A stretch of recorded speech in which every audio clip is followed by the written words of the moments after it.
22? Yeah, it's a 22. Yeah, those are 20. What was that? I love plinking with it. These are great little rifles. Hey, welcome back everyone.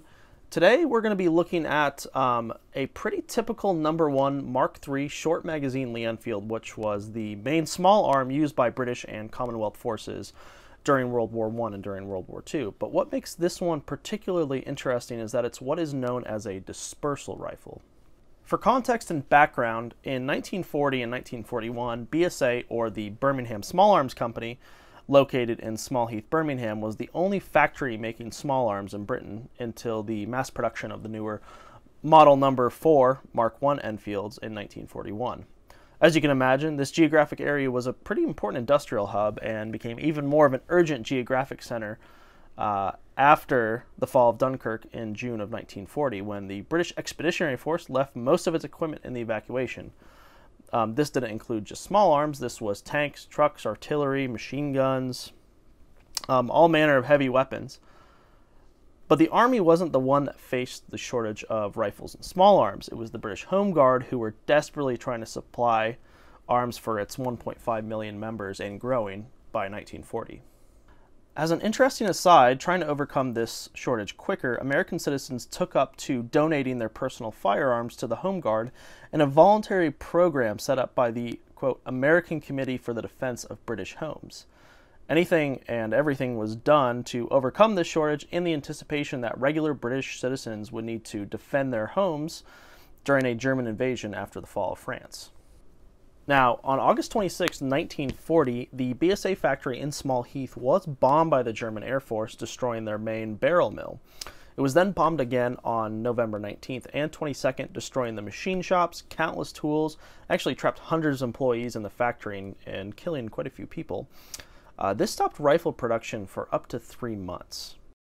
After this incident, the British government extended an already large, what was called shadow factory or dispersal scheme, where production of various parts of guns were subcontracted out or made at different sites, so the potential bombing of one plant wouldn't halt the entire production of the rifle. Part of the dispersal scheme was also to spread out skilled labor to various plants in order to bolster incoming unskilled labor that were needed to keep their wartime industry operating. Dispersal also wasn't just a term exclusive to rifles, it also applied to other wartime equipment produced during this time period. This particular rifle is a 1941 Series M dispersal rifle, with the M signifying a letter prefix in a production series. For example, they would arbitrarily only allow serial numbers to go up to 5 digits, such as 99,999, and then start the numbering over with the next letter in the alphabet. This is really a simpler way to do record keeping than having a 10-digit serial number stamped on the receiver. BSA made about 100,000 dispersal rifles over the course of 1940 and 1941, and then another 160,000 between 1942 and 1944. This was likely just clearing out the remaining stock of what they had left because, remember, there were other manufacturers that were getting contracts for Lee-Enfields, and these rifles were still made in pretty large numbers in India, Canada, Australia, and other Commonwealth countries at Lithgow, Ishapur, Long Branch Arsenal, not to mention Lend-Lease weapons from the United States. You also see that instead of a typical BSA company indentation on the side, you just see a single B mark. This is the most obvious mark of a dispersal rifle. The theory is that the British wanted to shield manufacturing information from the Germans, who captured these, and so a single B mark would act as a code instead of an official manufacturer's mark. These guns also aren't particularly rare, from what I understand.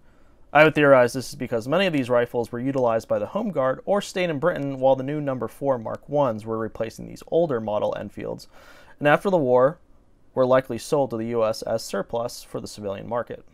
Anyway, this is a neat part of the Lee-Enfield family history of rifles, and while productions of the No. 1 Mark III's continued for many years in other parts of the world, these were the last of them made in Britain.